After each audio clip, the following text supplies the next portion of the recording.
Bonjour, aujourd'hui j'aborde un sujet qui sera sans doute familier pour les consultants et les experts IT, car pour eux rien de vraiment nouveau. Mais pour beaucoup d'entreprises qui s'interrogent sur l'IA, cela peut aider à mieux comprendre les véritables enjeux. Je dois avouer que ce que je vais dire, on le disait déjà il y a 30 ans. Pourquoi ?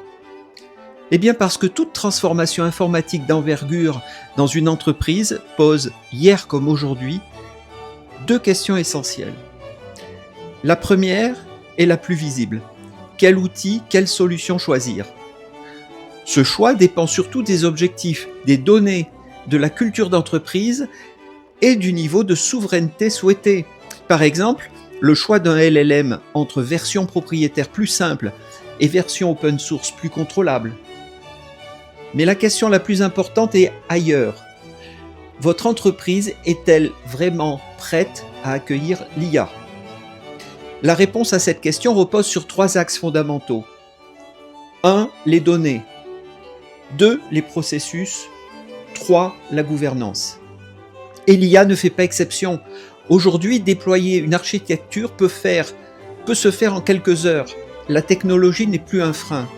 En revanche, sans données fiables, dans un RAG ou pour le fine-tuning, sans processus mature pour l'intégrer au système de l'entreprise et sans gouvernance solide, aucune solution ne tient dans la durée.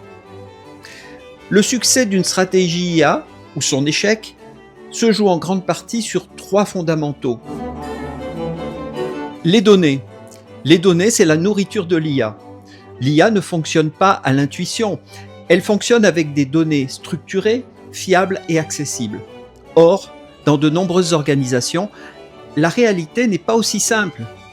Les données clients sont dans un gestionnaire des données clients, qu'on appelle un CRM, la finance et les ressources humaines dans d'autres outils, l'opérationnel dans des répertoires avec des fichiers PDF, Excel, Word, et certaines informations clés dans la tête d'un collaborateur qui n'est peut-être même plus présent dans l'entreprise.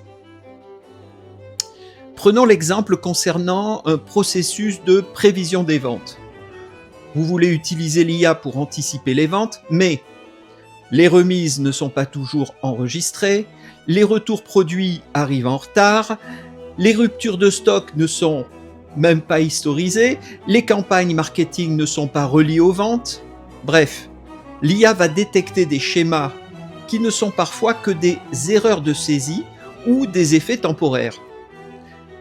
L'IA analyse ce qu'on lui donne, mais ne peut pas faire mieux. L'IA ne détecte pas les incohérences, mais au contraire, elle pourrait les amplifier. Une entreprise comporte de nombreux processus métiers pour fonctionner.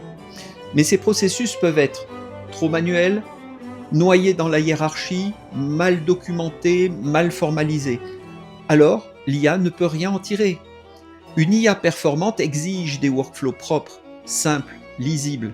Pour créer de la performance, il faut simplifier les processus et les décisions. Identifier clairement qui décide, responsabiliser plutôt que surveiller. Sinon, l'IA ne fait qu'appuyer sur l'accélérateur dans un embouteillage. Elle amplifie les flux, mais un workflow lent reste un workflow lent, même dopé à l'IA. La gouvernance. Alors, la gouvernance de l'IA ne consiste pas à surveiller un outil. Elle doit agir de la conception de la solution à son utilisation. Son rôle est clair. Valider les besoins, contrôler le retour sur investissement, garantir la conformité avec les réglementations en vigueur comme l'AI Act, protéger les données personnelles comme le RGPD, prévenir les biais et les discriminations, maîtriser les risques juridiques, opérationnels et technologiques, définir qui fait quoi et avec quelles limites. En bref, sans gouvernance, l'IA n'est pas un levier, c'est un risque énorme. Alors, à la question « Les entreprises sont-elles prêtes ?», je dirais qu'en conclusion, ce qu'il faut retenir, un projet IA ne dépend pas uniquement de l'outil sélectionné. Il repose sur des fondations très concrètes, des données fiables et gouvernées, des processus simples, vérifiés et traçables.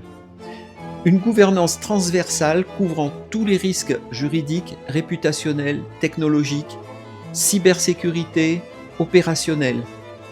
Il faut mettre en œuvre des mécanismes d'audit, de contrôle et de supervision humaine, et évidemment des utilisateurs engagés, motivés et formés. Où en est-on aujourd'hui ?